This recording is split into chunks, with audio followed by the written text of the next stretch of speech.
স্থগিত হওয়া ত্রয়োদশ জাতীয় সংসদ নির্বাচনে শেরপুর ৩ আসনে নির্বাচন এবং বগুড়া ৬ আসনের উপনির্বাচনে ভোট গ্রহণ চলছে। সকাল 7:30টায় ভোট গ্রহণ শুরু হয় এবং একটানা চলবে বিকেল 4:30টা পর্যন্ত। জামায়াতের প্রার্থীরা অনিয়মের অভিযোগ তুললেও শান্তিপূর্ণ পরিবেশের কথা বলেছে বিএনপির প্রার্থীরা। বগুড়া ৬ আসনে উপনির্বাচন এবং শেরপুর ৩ আসনে সাধারণ নির্বাচনের ভোট গ্রহণ শুরু হয় সকাল 7:30টায়। আইনশৃঙ্খলা রক্ষাকারী বাহিনীর কড়া নিরাপত্তায় চলছে ভোট গ্রহণ।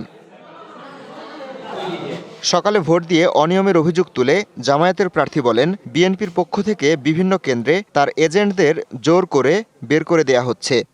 অভিযোগের বিরুদ্ধে অ্যাকশন নেয় তাহলে বুঝবো যে প্রশাসন ঠিক আছে।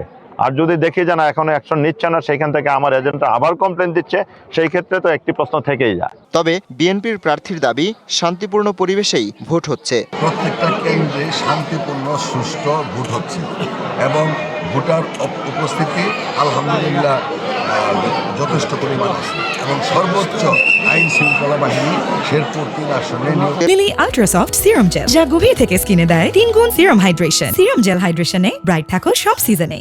ভয়ভীতি দেখানোর অভিযোগ তুলেছেন বগুড়া ৬ আসনের জামায়াত প্রার্থীও।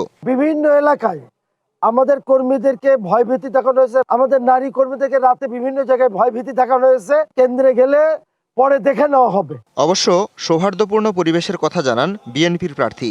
এখানে সবাই সৌহার্দ্যপূর্ণমূলক ভাবে আমরা প্রচার করেছি, কোনো বাধাবিঘ্ন হয়নি। আমরা আশা করছি এই নির্বাচন অত্যন্ত সুষ্ঠু, অবাধ এবং নিরপেক্ষ হবে।